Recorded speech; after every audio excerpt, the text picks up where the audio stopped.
ಈಗ ತೃತೀಯಾಧ್ಯಾಯ, ನಾಲ್ಕನೇ ಅಧ್ಯಾಯ. ಏನಂತ ಹೆಸರು?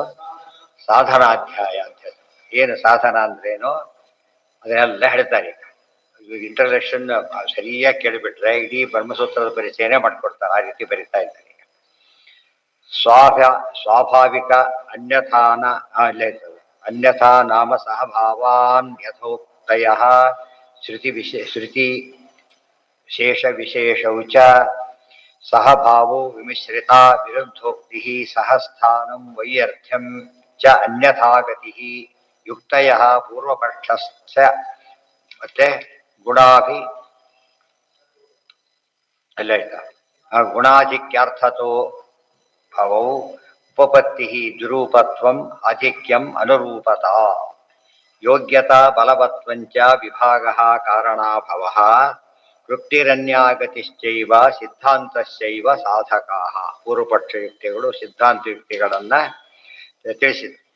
ಯಾವುದಕ್ಕಿದು ಪೂರ್ವಪಕ್ಷ ಇರ್ಬಾರ್ದು, ಸಾಧನಕ್ಕೆ ಅಗತ್ಯ ಇಲ್ಲ ಅಂತ ಅವ್ನು ಮಾತಾಡ್ತಾನೆ. ಹಾಗಿದ್ದೇ ಅದನ್ನು ತೋರಿಸ್ತಾನೆ. ಇದು ಕೂಡ ಅಷ್ಟೇ, ಬಹಳ ಚಿಕ್ಕ ಪಾದಕ. ಅಲ್ಲಿ ದೊಡ್ಡದು, ಅಲ್ಲೆಲ್ಲ ಹೇಳಿದ್ರಿಂದ ಸ್ವಲ್ಪ ಮಾತ್ರ ಹೇಳ್ತಾರೆ. ಯೋನ್ಯಧಿಕರಣಂ ಮೊದಲನೇ ಪಾದಕ್ಕೆ ಏನಂತ ಹೆಸರು? ಮೊದಲನೇ ಪಾದಕ್ಕೆ, ಮೂರನೇ ಅಧ್ಯಾಯದ ಮೊದಲನೇ ಪಾದಕ್ಕೆ ವೈರಾಗ್ಯ ಪಾದ ಅಂತ. ವೈರಾಗ್ಯ ಬರಬೇಕು. ಅದು ಅಥ ಶಬ್ದದ ಅರ್ಥ ಇದೆ. ಸಾಧನೆ ಮೊದಲು ಬೇಕಾದ ಅಥ. ವೈರಾಗ್ಯ ಇಲ್ಲದೆ ಹೋದ್ರೆ ಸಾಧನೆಗೆ ಅರ್ಥ ಇಲ್ಲ. ಹಸಿವಿಲ್ದ ಹೋದ್ರೆ ಊಟಕ್ಕೆ ಅರ್ಥ ಇಲ್ಲ. ಏನು ಮಾಡಿದ್ದೇವೆ, ಏನು ಬೇಡ, ಹಸಿವಿನೇ ಇಲ್ಲ ಅಂದ್ರೆ ಏನು ಮಾಡಿದ್ರೆ ಅರ್ಥ. ಅದಕ್ಕೆ ಹಸಿವು ಅಂದ್ರು ಒಂದೇ, ಜಿಜ್ಞಾಸೆ ಅಂದ್ರು ಒಂದೇ.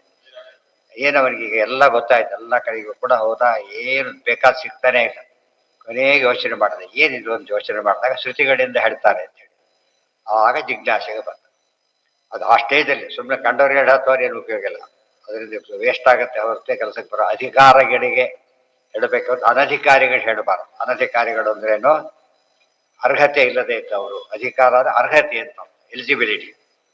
ಇವತ್ತು PhD ಗಪ್ಪೆ ಇದಕ್ಕೆಲ್ಲ ಮಾಡಬೇಕಾದ್ರೆ PG ಕೋರ್ಸ್ಗೆ ಏನಾಗಿರ್ಬೇಕು, ಅವನು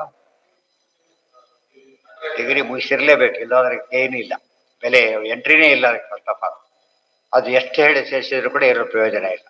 ಅದು ಅರ್ಥ ಮಾಡ್ಕೊಂಡ್ರೆ ಅದಕ್ಕೆ 1 ವರ್ಷ ಯಾತಕ್ಕೆ ಪರೀಕ್ಷೆ ಮಾಡ್ತಿದ್ರು ಅಂದ್ರೆ ಅವ್ನು ನಿಜವಾಗ್ಲೂ ವೈರಾಗ್ಯ ಬಂದಿದೆಯೋ ಇಲ್ವೋ ಅಂತ ನೋಡ್ಬೇಕಾಯ್ತು. ಗೊತ್ತಾಯ್ತಾ? ವೈರಾಗ್ಯ ಬಂದು ಕನ್ಫರ್ಮ್ ಆದ್ಮೇಲೆ ಏನ್ ಮಾಡ್ತಾರೆ ಅವರು? ಆರಂಭದಲ್ಲಿ ಕೆಲವು ದಿವಸ ಏನೋ ಸಮೂಹ ಮ್ಯಾನೇಜ್ ಮಾಡೋಣ ಅಂತ ಬರಬಹುದು. ಆದರೆ 1 ವರ್ಷ ಏಕಪ್ರಕಾರಕ್ಕೊಬ್ಬ ಅನೇಕ ಟೆಸ್ಟ್ಗಳೆಲ್ಲ ಕೊಡ್ತಾರೆ. ಹೇಳಿದ್ರಲ್ಲ, ಆ ತಿನ್ಬೇಡ ಇದು ತಿನ್ಬೇಡ ಅಂತ ಹೇಳೋದು, ಇದು ಮಾಡೋದು. ಅಲ್ಲಿ ವೈರಾಗ್ಯ ಬಂದಿರೋದ್ರಿಂದ ಏನ್ ಮಾಡ್ತಾನೆ ಅವನೀಗ? ಏನ್ ಹೇಳಿದ್ರು ಕೇಳ್ತಾನೆ. ವಾಸಿ ಆಗ್ಲೇಬೇಕು ಅಂತಿದ್ರೆ ಅವನಿಗೆ ಹೇಳಿದ್ದೆಲ್ಲ ಮಾಡ್ತಾನೆ. ಇಲ್ಲದೆ ಏನು ಮಾಡೋದೇ ಇಲ್ಲ. ಏನೋ ಬೇಕಾಗಿಲ್ಲ, ಬೇದಿ ಕರೆದಿದ್ದಕ್ಕೆ ಬಂದೆ, ನಾಳೆ ಬಂದೆ ಅಂತ ಹೇಳಿದ್ರೆ ಮದುವೆ.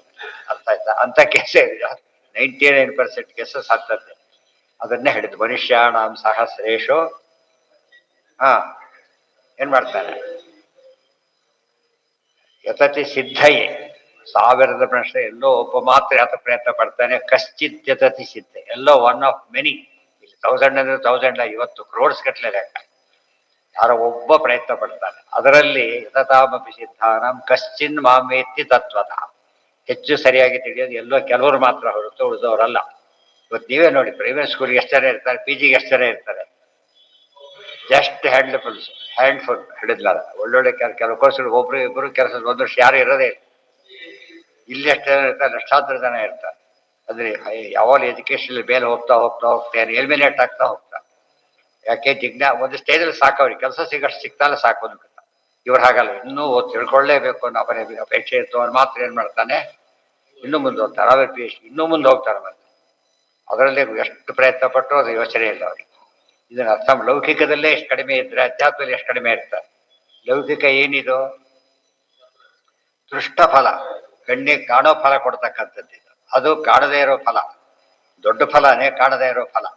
ಇದನ್ನ ಅರ್ಥ ಮಾಡಿಕೊಂಡ್ರೆ ಜನಗಳು ಇಷ್ಟು ಕಡಿಮೆ ಇದ್ದಾರೆ ಅಂದ್ರೆ ಸಹಜ. ಎಲ್ಲ ಕಾಲಕ್ಕೂ ಕಡಿಮೆ, ಈ ಕಾಲಕ್ಕೂ ಭಾರಿ ಕಡಿಮೆ.